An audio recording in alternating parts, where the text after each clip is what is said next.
إن الحمد لله نحمده ونستعينه ونستغفره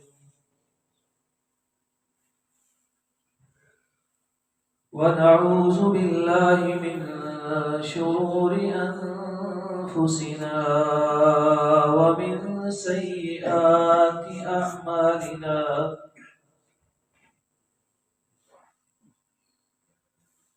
من يهده الله فلا مضل له ومن يضلل فلا هادي له وأشهد أن لا إله إلا الله وحده لا شريك له وأشهد أن محمدا عبده ورسوله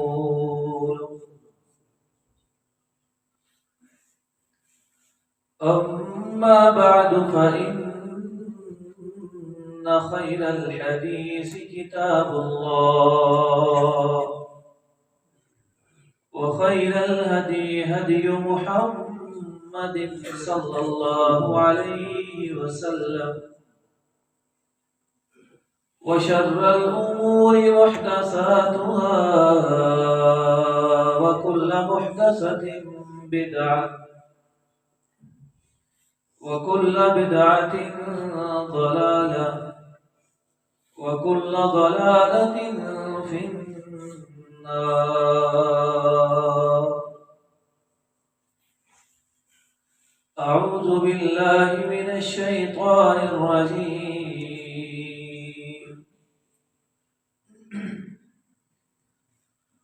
يا أيها الذين آمنوا إن تطيعوا فريقا من الذين أوتوا الكتاب إن تطيعوا فريقا من الذين أوتوا الكتاب يردوكم بعد إيمانكم كافرين وكيف تكفرون وأنتم تتلى عليكم آيات الله وفيكم رسوله ومن يعتصم بالله فقد هدي إلى صراط مستقیم. اے لوگو جو ایمان لائے ہو، اگر تم پیروی کرو گے اس گروہ کی جن کو تم سے پہلے کتاب دی گئی ہے، تو وہ تمہیں ایمان لانے کے بعد واپس کافر بنا دیں گے. اور کیسے تم پھر کفر کرو گے حالانکہ تم پر اللہ کی آیات پڑھی جاتی ہیں اور تم میں اس کا رسول بھی ہے. جو مضبوطی سے پکڑ لے اللہ کو وہی ہے جسے سیدھا راستے کی طرف ہدایت دی گئی. محترم بھائیو، اللہ رب العالمین نے قرآن مجید کے اندر بہت سارے مقامات پر ایمان والوں کو یہ خاص نصیحت بھی فرمائی ہے اور حکم بھی دیا ہے کہ کسی غیر مسلم کو، جو عیسائی ہو یہودی ہو، تم ان سے محبت نہیں کر سکتے ہو، نہ ان کو اپنا دوست بنا سکتے. محبت اور دوستی کے بعد ہی انسان پھر اس کی طرح عمل کرنے لگتا ہے. اس کی دیکھا دیکھی جیسے وہ کام کرتا ہے ویسے ہی انسان بھی کرنے لگتا ہے. اس دنیا کا یہ قانون ہے کہ جس کی محبت انسان کے دل میں بیٹھ جائے، یہ انسان کی فطرت ہے، پھر ویسا ہی بننے کی اور ویسا ہی کرنے کی بھی کوشش کرتا ہے. رسول اللہ صلی اللہ علیہ وسلم کی محبت صحابہ کرام کے دلوں میں اس دنیا کی ہر چیز سے زیادہ ہوتی ہے. ان کو ایمان کا مطلب پتا تھا کہ اللہ اور رسول پر ایمان کا مطلب کیا ہوتا ہے. اس لیے وہ صرف اتنا ہی نہیں مانتے تھے جتنا اللہ کے نبی ان کو حکم دیتے تھے، بلکہ جیسے جب جس وقت اللہ کے نبی کو وہ عمل کوئی کرتا دیکھتے تھے ویسے ہی کرنے لگے، کیونکہ ان کو یہ سبق دیا گیا تھا لَقَدْ كَانَ لَكُمْ فِي رَسُولِ اللَّهِ أُسْوَةٌ حَسَنَةٌ، کہ تم نے اپنی زندگی کا نمونہ صرف ایک شخصیت کو بنانا ہے، جس کے جیسا تم نے بننا ہے، جس کے جیسا تم نے عمل کرنا ہے، جس کے جیسا تم نے اپنا ظاہر باطن ہر طرح سے بنانے کی کوشش کرنا ہے. وہ صرف دنیا میں ایک شخصیت، کوئی دوسرا نہیں ہو سکتا، اور وہ محمد رسول اللہ صلی اللہ علیہ وسلم.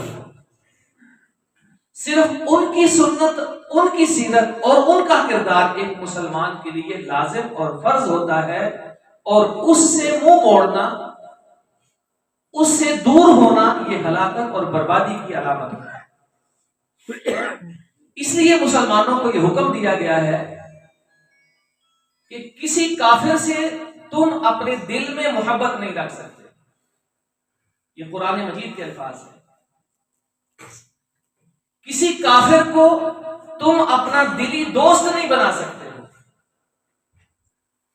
اور پھر فرمایا یہ بات یاد رکھو، ان تطیعوا فریقا من الذین اوتوا الکتاب، اگر تم نے غیر مسلموں کی، عیسائی ہو یہودی ہو، ان کے پیچھے چلنے کی کوشش کی جیسا وہ کرتے ہیں، تم نے بھی اگر کرنے کی کوشش کی، اس کا نتیجہ کیا نکلے گا اور انجام کیا ہوگا؟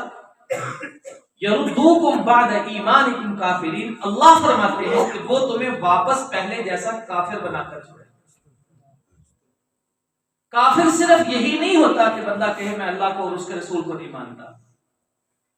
یہ ناقص تصور ہے اسلام کا، اور اسے پتہ ہی نہیں ہے کہ دین کس کو کہتے ہیں.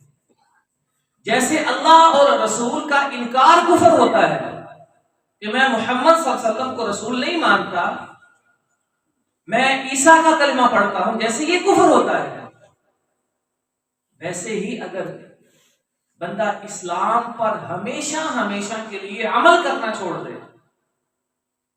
اور دل میں اسلام کے جو احکام ہیں ان سے کراہت، ناپسندیدگی اور دل میں نفرت محسوس کرے، تو اس سے بھی بندہ کافر ہو جائے.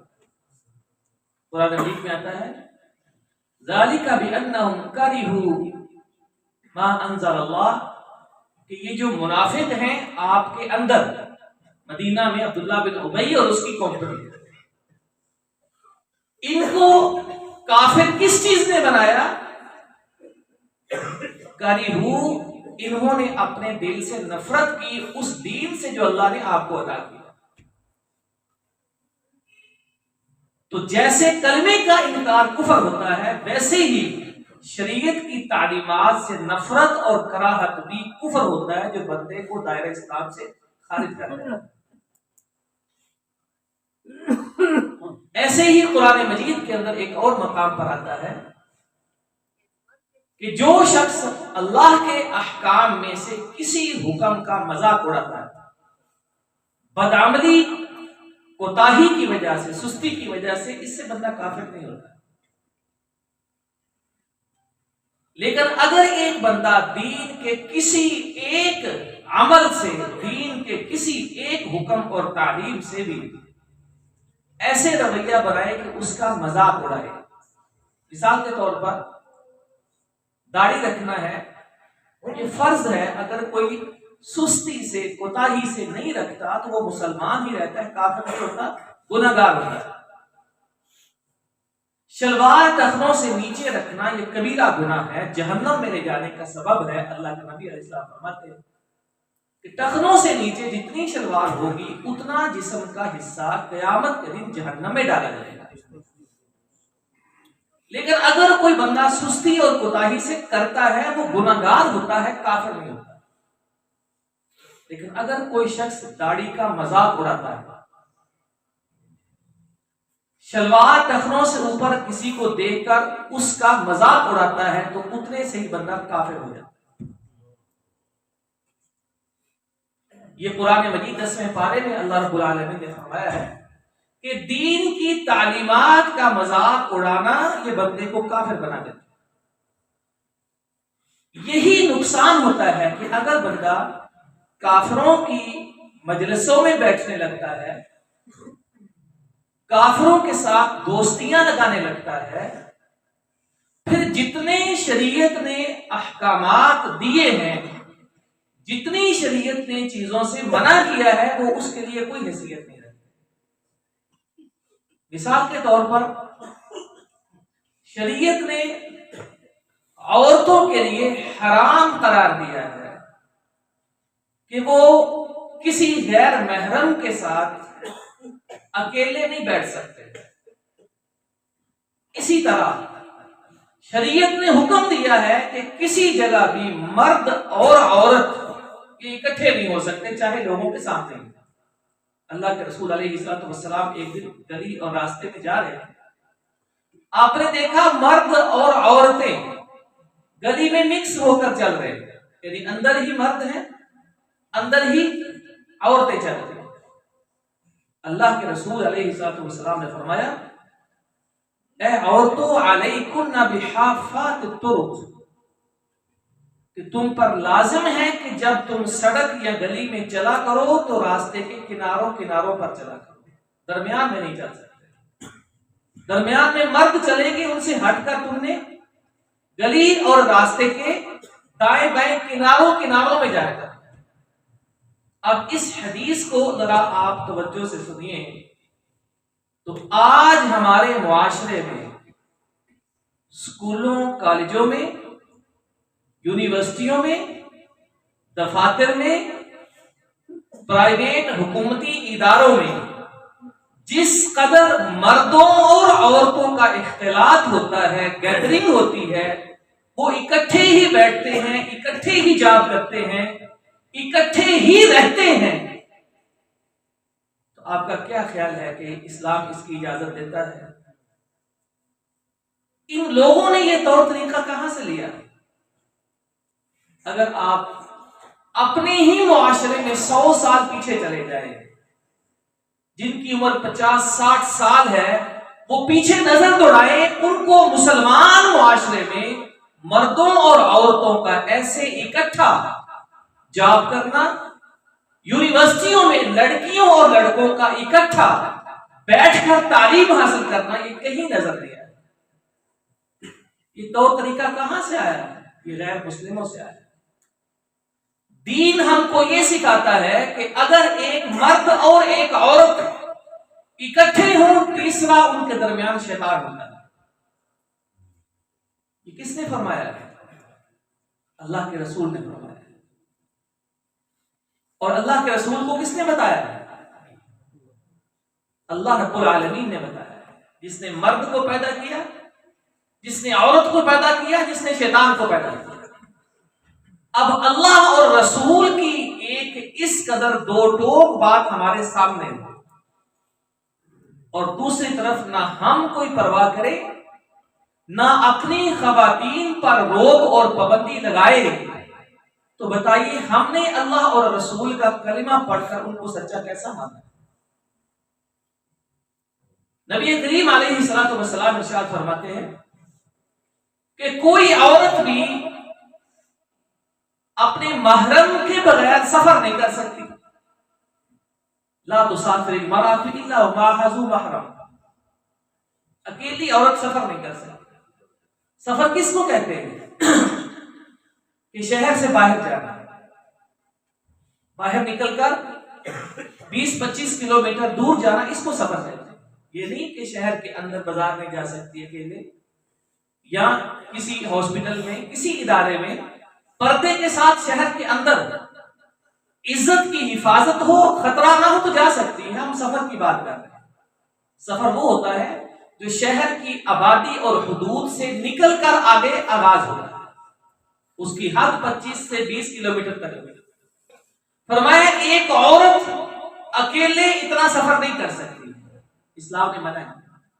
اس کا مقصد کیا ہے؟ عورت کی حفاظت کرنا۔ لیکن آج کی تہذیب اور غیر مسلم کلچر، کبھی آپ نے سنا ان کے ہاں بھی ایسی پابندیاں ہوتی ہیں؟ حضرت عائشہ رضی اللہ عنہا فرماتی ہیں کہ ہم حج کے موقع پر گئے تھے۔ حج کا موقع کتنا مقدس اجتماع ہوتا ہے، کیسا مبارک سفر ہوتا ہے، کیسے نیک ارادے اور جذبے کے ساتھ وہاں مرد اور عورتیں پہنچتے ہیں۔ فرماتی ہے ہم اللہ کے نبی کے ساتھ ہوتے تھے۔ ذرا تصور کیجئے، ساتھ کون ہے؟ اللہ کے نبی، اور وہ خود کون ہے؟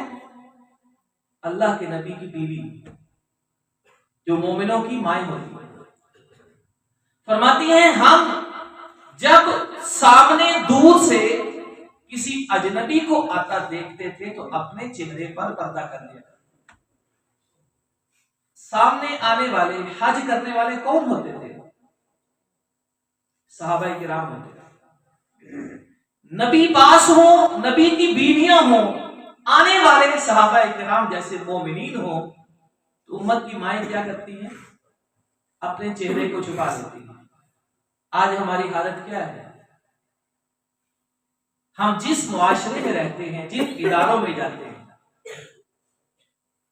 جہاں جہاں ہمارا میل جول ہے، وہاں دیکھیے کیا چہرے کے پردے کا اس طرح سے پابندی اور التزام ہوتا ہے جیسے سیدہ صدیقہ حضرت عائشہ رضی اللہ عنہا اپنا اور مومن عورتوں کا عمل بیان کرتے ہیں۔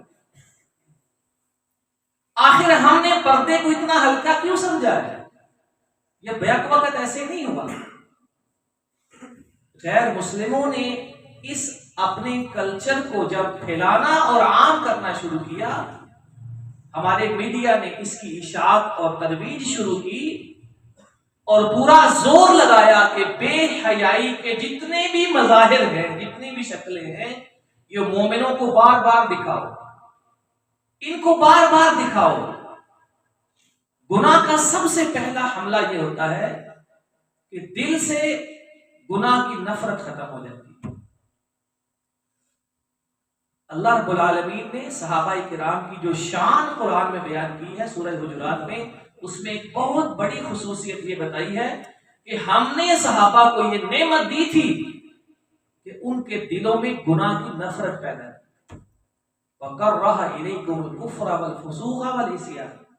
دیکھیں اللہ کتنی بڑی نعمت اس کو بتاتے ہیں کہ صحابہ کے دلوں میں گناہ کی نفرت پیدا کی، اور ایک اور نعمت بتائی وَحَبَّبَ إِلَيْكُمُ الْإِيمَانَ وَزَيَّنَهُ فِي قُلُوبِكُمْ۔ تمہارے دلوں میں سب سے محبوب چیز ہم نے اپنا ایمان بنا دیا، اور تمہیں ایمان دنیا کی سب سے مقدس اور سب سے خوبصورت چیز لگتی ہے، یہ ہمارا تم پر احسان ہے۔ آپ دیکھیے اللہ کے رسول علیہ الصلوۃ والسلام فرماتے ہیں کہ اگر کوئی شخص گناہ کو دیکھتا ہے تو ایمان کی نشانی یہ ہوتی ہے کہ اپنے ہاتھ سے گناہ کو ختم کر دے۔ گھر میں دیکھا بچے کوئی خلاف شریعت گناہ کر رہے ہیں، اٹھتا ہے ان کو منع کرتا ہے، گناہ کو ختم کر دیتا ہے۔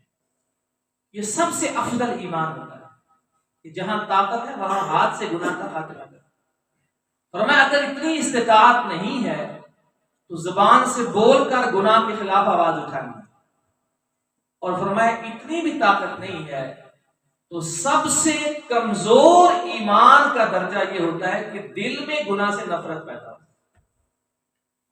یعنی آخری درجہ کیا ہے کہ گناہ سے دل میں نفرت ہے۔ تو اگر دل سے ہی گناہ کی نفرت ختم ہو جائے تو اللہ کے نبی کے الفاظ سنیے، فرمایا وَلَيْسَ وَرَاءَ ذَلِكَ حَبَّةُ خَرْدَلٍ مِّنْ ایمان، پھر رائی کے دانے کے برابر بھی ایمان نہیں بچتا اگر دل سے گناہ کی نفرت ختم ہو۔ یہ گناہ کو بار بار نارمل کر کے دکھانا یہ کس لیے ہوتا ہے؟ آپ کو ہر ٹی وی ڈرامے میں غیر مرد غیر عورت کا آپس میں معاشقہ کیوں دکھایا جاتا ہے؟ کوئی ٹی وی سیریل ہو، کوئی ٹی وی ڈرامہ ہو، یہ اس کا لازمی حصہ کیوں ہوتا ہے؟ اور بھی بہت سارے واقعات ہیں، قصے ہیں جن پہ ڈرامے وہ لوگ بنا سکتے ہیں، لیکن ہر ایک میں یہ غیر مرد غیر عورت کا معاشقہ، شادی شدہ مرد شادی شدہ غیر عورت کا آپس میں معاشقہ یہ کیوں دکھائے جاتے؟ تاکہ مومنوں کے دلوں میں اس گناہ کا تصور ختم کیا جائے اور ان کے دلوں میں اس کی گناہ کی حیثیت کو مٹا دیا جائے۔ آج دیکھ لیں کہ کوئی اپنے خاندان اور گھر کی عورت کو بے پردہ آتا جاتا دیکھتا ہے تو اس کا ایمان اتنا جذبے اور جوش اور غیرت سے سامنے نہیں آتا جتنا آج سے کبھی 50 سال پہلے آیا تھا۔ میڈیا کا حملہ اتنا زور آور ہے کہ اس نے ہم سے دین کی جو شناخت تھی اس کو چھیننے کی کوشش کی۔ ہمارے معاشرے میں آج سے 100 سال پہلے کسی پڑھے لکھے سمجھدار آدمی کے بارے میں تصور نہیں تھا کہ وہ داڑھی مڑوا بھی سکتا، لیکن دکھا کر آپ کسی داڑھی والے کو دیکھیں آپ کو نارمل لگتا ہے، کسی داڑھی کے بغیر شخص دیکھیں آپ کو بالکل نارمل لگتا ہے۔ حالانکہ یہ عمل کیسا ہے؟ اللہ کے رسول علیہ السلام مدینہ تشریف فرما تھے، ایران کے مجوسی 2 آپ کی خدمت میں آتے، آپ نے دیکھا انہوں نے مونچھیں بڑی بڑی رکھی ہوئی اور داڑھی بالکل مڑوائی ہوئی، آپ نے سامنے سے آ رہے تھے اپنے چہرے کو دائیں طرف پھیر لیا، وہ دائیں طرف آ کر بیٹھ گئے، آپ نے وہاں سے اپنا چہرہ مبارک بائیں طرف پھیر لیا۔ انہوں نے پوچھا آپ ہمیں دیکھ کیوں نہیں رہے، آپ ہماری طرف متوجہ کیوں نہیں؟ پوچھا یہ جو عمل تم نے اپنے شکل سے چہرے سے کیا تمہیں کس نے کہا ہے؟ وہ کہنے لگے یہ ہمارے بادشاہ کی طرف سے ہمیں حکم ہے۔ فرمایا اللہ نے تو مجھے یہ حکم دیا ہے کہ داڑھی کو بڑا رکھنا ہے اور مونچھوں کو چھوٹا رکھنا ہے۔ ہمارے نبی، ہمارا دین، ہمارے رسول ہم کو یہ بتاتے ہیں۔ رسول اللہ صلی اللہ علیہ وسلم کی صحیح احادیث ہیں، بخاری میں، مسلم میں، ہر حدیث کی کتاب لفظ بلا کیا ہے؟ خالف المشرکین، مشرکوں کی مخالفت کرو۔ ہندو دنیا کا سب سے بڑا بت پرست مشرک ہے۔ خالف المجوس، مجوسیوں کی مخالفت کرو، آگ پرستش، آگ کی پرستش کرنے والے۔ خالف الیہود والنصارى، یہودیوں اور عیسائیوں کی مخالفت کرو۔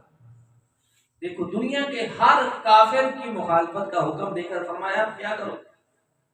وہ داڑھیوں کو چھوٹا کرتے ہیں، مونچھوں کو لمبا کرتے ہیں، تم نے مونچھوں کو لمبا کرنا ہے، چھوٹا کرنا ہے اور داڑھیوں کو لمبا کرنا ہے۔ دیکھو ہمارے لیے اس حکم کی آج کوئی حیثیت نہیں رہ گئی۔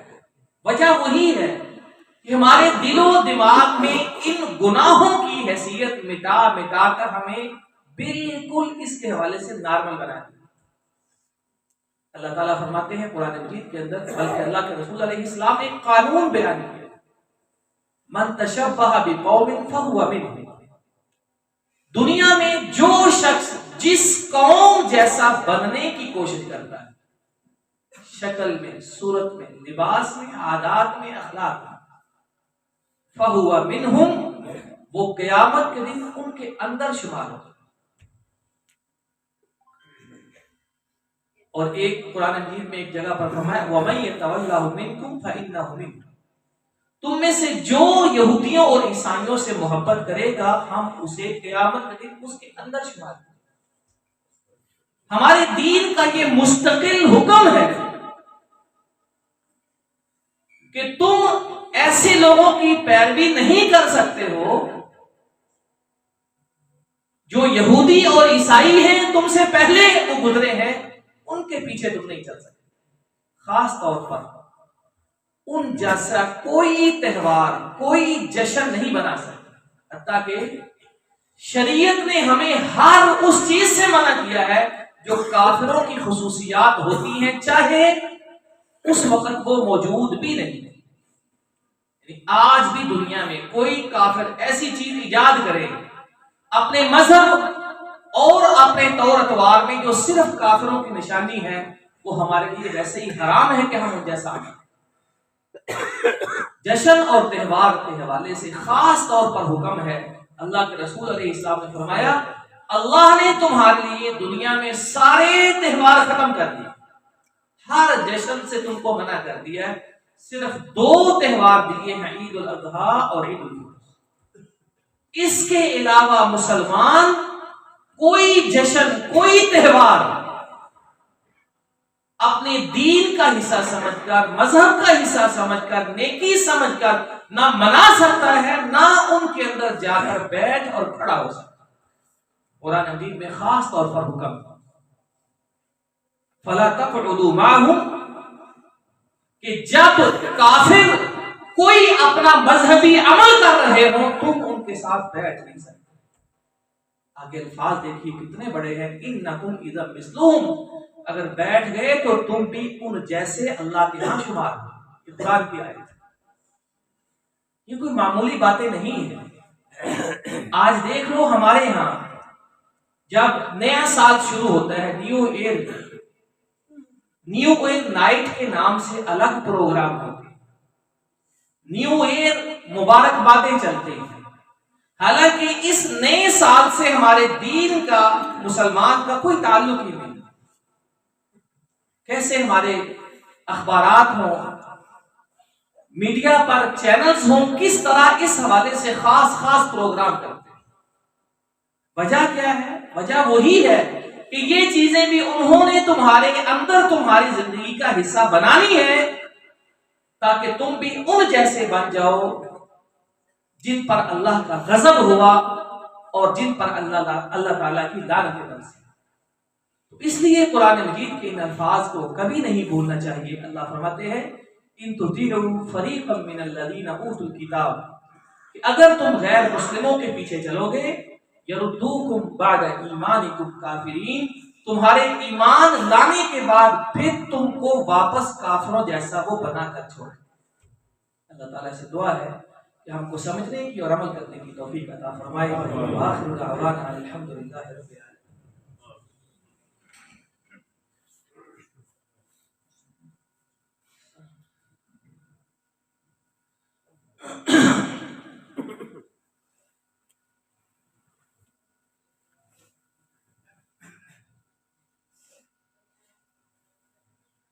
ایک بھائی نے دعا کی درخواست کی ہے کہ ہم نے 2 بیٹیوں کی شادی کرنی ہے، اللہ سے دعا کریں کہ اللہ اپنے خاص فضل سے اور غیب سے ہماری مدد فرمائے۔ اللہ تعالیٰ ان بچیوں کا نصیب بھی اچھا کرے اور گھر والوں کے لیے بھی آسانی پیدا کرے۔ دیکھیں یہ بات پھر ویسی ہی ہے کہ اللہ کے رسول علیہ السلام فرماتے ہیں کہ اس دنیا میں سب سے بڑا جو برکت والا نکاح ہوتا ہے وہ ہوتا ہے جو سب سے زیادہ آسان طریقے سے پورا کیا جاتا ہے۔ دیکھو ہمارا دین ہمیں کیا کہتا ہے، آپ حیران ہوں گے یہ بات سن کر کہ حضرت عبد الرحمن بن عوف یہ بہت بڑے صحابہ کرام میں سے، یعنی کوئی غیر معروف نہیں تھے، بڑے صحابہ کرام میں ان کا شمار ہوتا ہے۔ ایک دن اللہ کے نبی کو ملے، دیکھا انہوں نے کہ آپ کے لباس پر ایک رنگ دار خوشبو سی لگی ہوئی ہے جو مرد نہیں لگاتے، تو پوچھا یہ خوشبو کیسی ہے؟ تو کہا میں نے شادی کر لی، مدینہ میں شادی کی ہے، اللہ کے نبی کو نہیں پتا۔ کئی واقعات ایسے ملتے ہیں صحابہ کرام کی شادیاں ہو جاتی تھی اتنی سادگی سے کہ وہ قریب والے لوگوں کو بھی نہیں پتا چلتا۔ اس کا یہ مطلب نہیں ہے کہ آپ کسی کو نہ بلائیں، مثال دیکھیے کہ شادیوں میں اگر ہم اسلامی طور طریقہ اپنائیں، اب وقت نہیں ہے کہ ہم اس طرح کی باتیں کریں، ٹائم اوپر ہو جاتا ہے۔ صرف ایک بات میں آپ کے سامنے ذکر کرتا ہوں، اللہ کے نبی نے فرمایا علیہ الصلوۃ والسلام کہ جب تمہارے پاس کوئی ایسا رشتہ آئے جس کے دین اور اخلاق پر تم راضی ہو، اس کو انکار مت کرو۔ دیکھیں رشتہ کرنے کا میرٹ کیا دیا ہے کہ اگر تمہیں اس کا دین پسند ہے اور نمبر 2 اگر تمہیں اس کی عادات اور اخلاق پسند ہے تو تم نے انکار نہیں کرنا۔ آج ہمارے لیے رشتے میں دین اور اخلاق کبھی کوئی ترجیح ہوتا ہے؟ ہمارے لیے اس کی کوئی حیثیت نہیں ہوتی.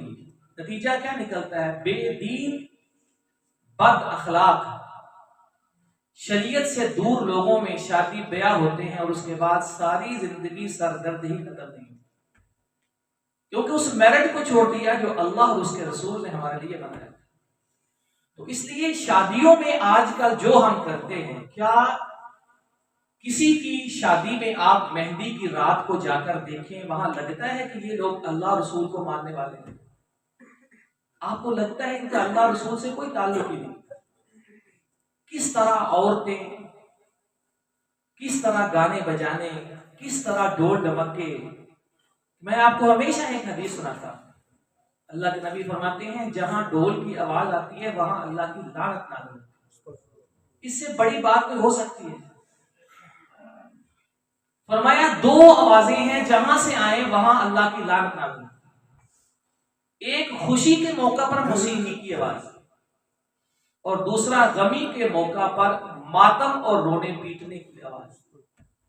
تو اب آپ ذرا یہ تصور کیجئے، کوئی شادی ہمارے یہاں ہوتی ہے جہاں موسیقی نہ ہو، ڈھول ڈمکا نہ ہو، تو اس شادی میں کیا شامل رہتا ہے؟ ہر جگہ اللہ کی لعنت نازل. یقین کریں میں بہت سارے لوگوں کو دیکھتا ہوں کہ وہ نماز بھی پڑھتے ہوتے ہیں، جمعہ بھی کئی دفعہ نظر آتے ہیں پڑھتے، لیکن جب شادیاں ہوتی ہیں کوئی فرق نہیں لگتا کہ یہ نمازی ہے کہ غیر نمازی.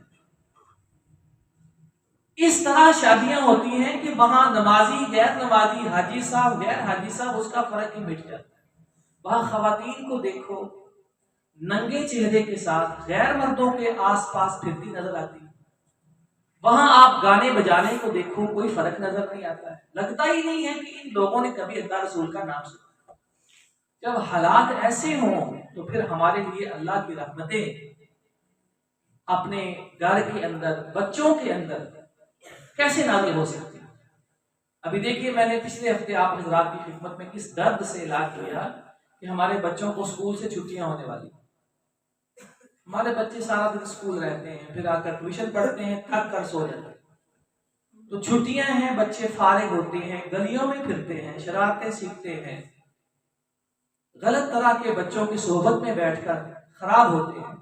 تو آپ 9 بجے سے 12 بجے تک بچوں کو مسجد میں چھوڑ جائیں، کچھ ناظرہ پڑھیں گے، کچھ حفظ کریں گے، کچھ دعائیں سیکھیں گے، کچھ نماز سیکھیں گے، کوئی اخلاق سیکھیں گے. تو میں نے خود دیکھا سوائے جمعہ پڑھنے والے میں جتنے حضرات آتے ہیں، سوائے 2 کے کوئی اپنے بچے کو لے کر نہیں. میں نے ایک دن مسجد میں آیا 9 بجے کے بعد، میں نے دیکھا ایک صاحب یہاں جمعہ پڑھتے ہیں، اپنے چھوٹے سے بیٹے کو لا کے قاری صاحب کے پاس بٹھا دے. کہنے لگے بچی کو میں اوپر چھوڑ کر آیا ہوں، میں اپنی بیٹی کو بھی لے کر آیا ہوں، اور میں اپنے بیٹے کو پیچھے قاری صاحب کے پاس بٹھاؤں گا اور خود آ کر تھوڑی دیر کے بعد لے کر جاؤں. اب مجھے یہ بتائیے کہ جو باپ اپنے بیٹے اور بیٹی کو ہاتھ پکڑ کر مسجد اور مدرسے میں لا کر چھوڑنے والا ہو، بتائیے اللہ اس بندے پر کتنا راضی ہوتا ہے. ہم میں سے کوئی شخص نہیں ہے جس کے گھر میں بچے اور بچیاں نہیں ہیں. ہم دنیا میں ان کے فیوچر کے لیے سب کچھ کرتے ہیں، سردی گرمی نیند کام ہر چیز کی پرواہ کیے بغیر ان کی ساری تعلیمات کا بندوبست کرتے ہیں. لیکن ان کو قرآن پڑھانا، ان کو ترجمہ سکھانا، ان کو حدیث پڑھانا کہ جس میں ایک انسان کو بتایا جاتا ہے کہ تم نے ایک انسان اور مسلمان کیسے بنا، اس کی ہمیں کوئی پرواہ نہیں. اللہ تعالیٰ ہمیں ہدایت دے اور اللہ تعالیٰ ہمارے دل میں اپنے ایمان کی قدر اور محبت پیدا فرمائے. ان الحمد للہ نحمده ونستعینه ونستغفره ونعوذ باللہ من شرور انفسنا ومن سیئات اعمالنا، من يهده الله فلا مضل له ومن يضلل فلا هادي له، واشهد ان لا اله الا الله وحده لا شريك له، واشهد ان محمدا عبده ورسوله. اما بعد فان خير الحديث كتاب الله وخير الهدي هدي محمد صلى الله عليه وسلم، وشر الأمور محدثاتها وكل محدثة بدعة وكل بدعة ضلالة وكل ضلالة في النار. اللهم أعز الإسلام والمسلمين في كل مكان، اللهم اشف مرضانا ومرضى المسلمين، اللهم شافي بشفائك وداوهم بدوائك برحمتك يا أرحم الراحمين. اللهم انصر إخواننا المستضعفين في كل مكان، اللهم اغفر للمسلمين والمسلمات والمؤمنين والمؤمنات الأحياء منهم والأموات إنك أنت الغفور الرحيم. سبحان ربک رب العزة عما یصفون وسلام علی المرسلین والحمد للہ